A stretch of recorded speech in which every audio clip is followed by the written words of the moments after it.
Hello and welcome to World Talks, where every word matters. I'm your host, Sasha Farbach. Now, North Korea is apparently deploying around 10,000 of its troops in a bid to help Vladimir Putin in his illegal war. Now, the troop deployment has been acknowledged by NATO's new Secretary General Mark Rutte.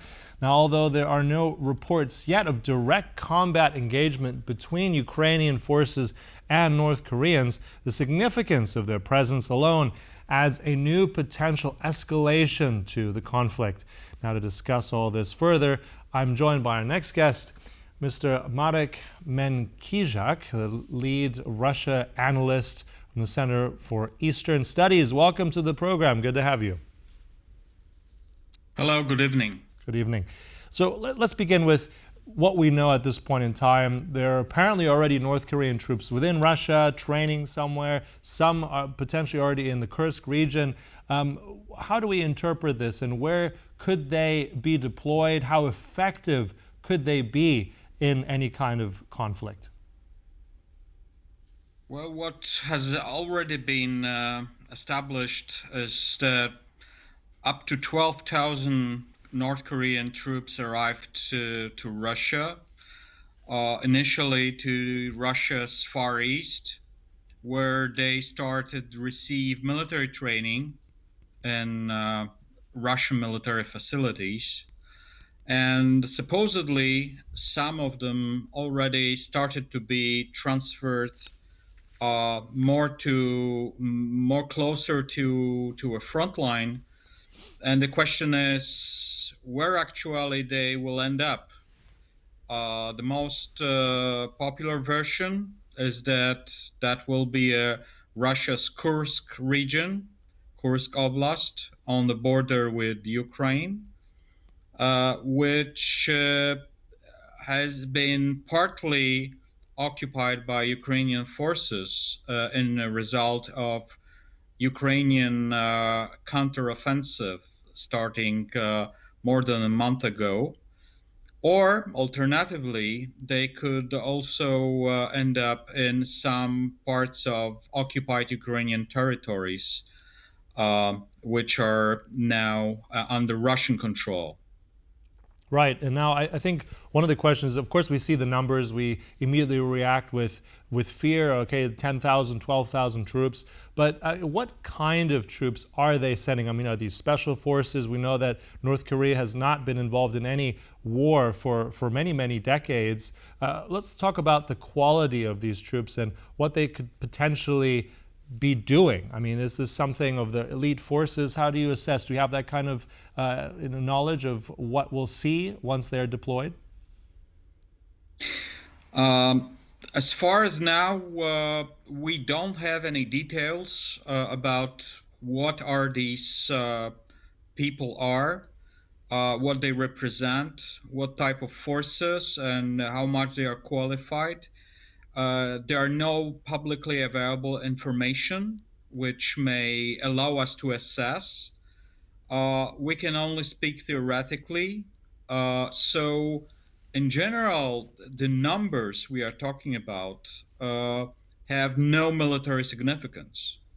One has to remember that about 600,000 Russian troops are involved in whole operation, whole war of aggression towards Ukraine.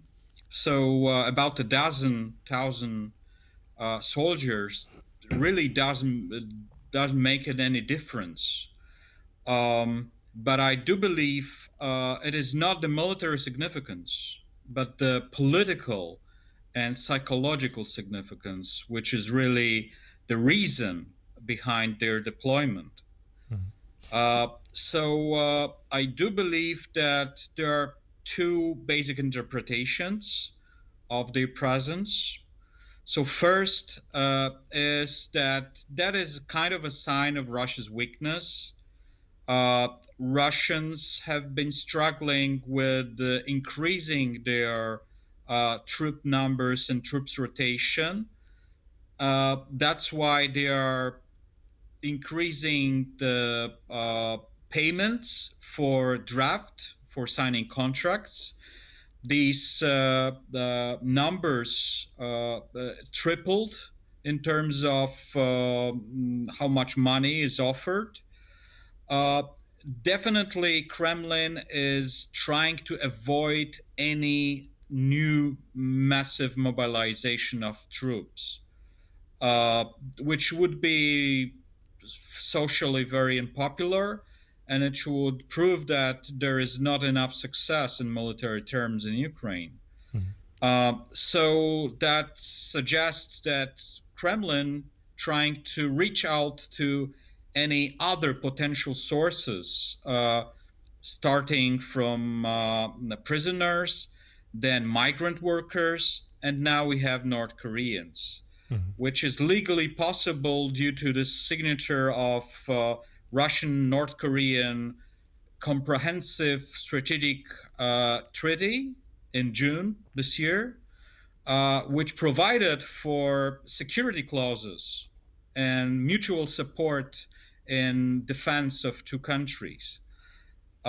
But the other interpretation, which is not mutually exclusive, by the way, is that this is a Moscow trying to send a political signal, mostly to the West, that it is determined, that it will continue this war, that it will not spare any resources, and it will not going to be short of people, short of men, short of equipment, short of ammunition, and this will be partly, at least, secured by North Korea, which possesses one of the biggest conventional armed forces in the world.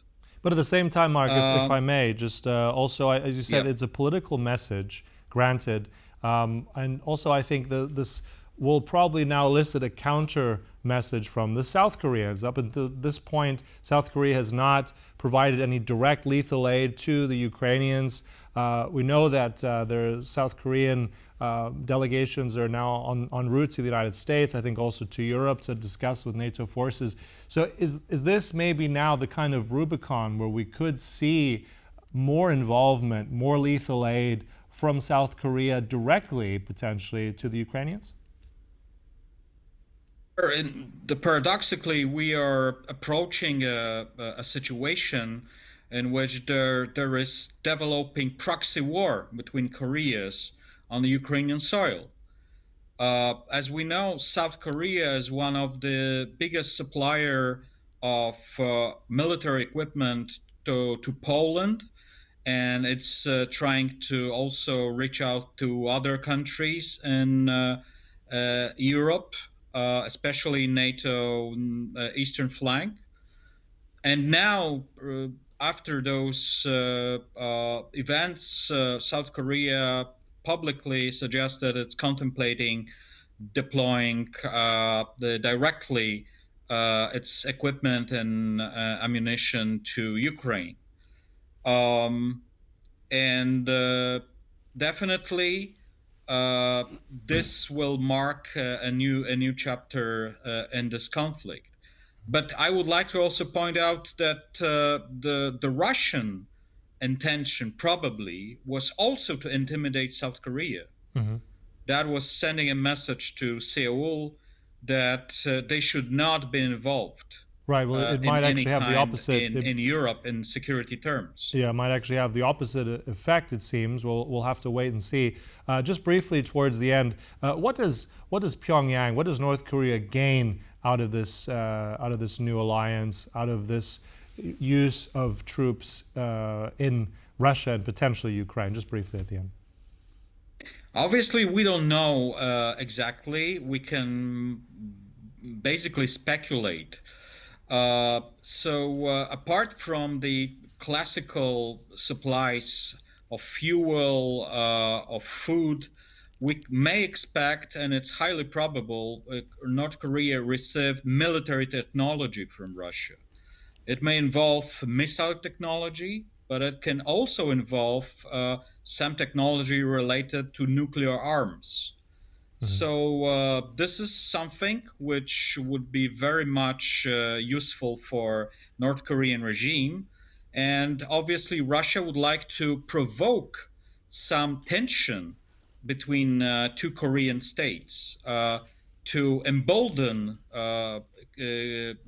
Kim's regime to start some provocations on the border with South Korea, to draw more attention, to sow some instability within the region, and to make basically West busy in that area. Well, as you said earlier, it also goes to show about a certain level of desperation by Vladimir Putin. We'll have to see how it actually does play out in the next weeks and months. Look, we'll close it there. Marek Menkiszak, thank you so much for all your insights today. Very much appreciated. Thank you. And thank you for watching. That concludes World Talks, but stay tuned. Much more coming up right here on TVP World. Goodbye.